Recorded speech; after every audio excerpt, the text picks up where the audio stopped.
So yeah, maybe we can just say.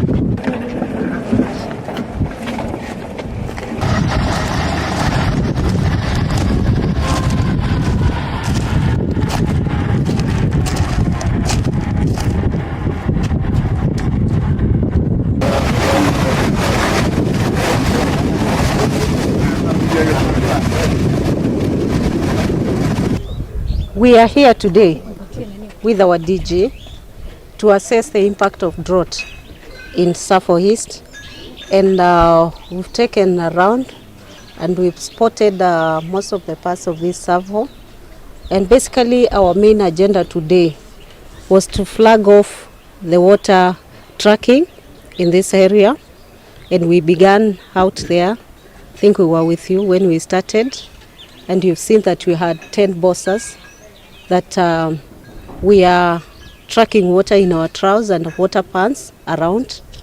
And I've also gone around seeing the newly done water pans around, and I've seen just one in the next 5 kilometers from this Arumba dam.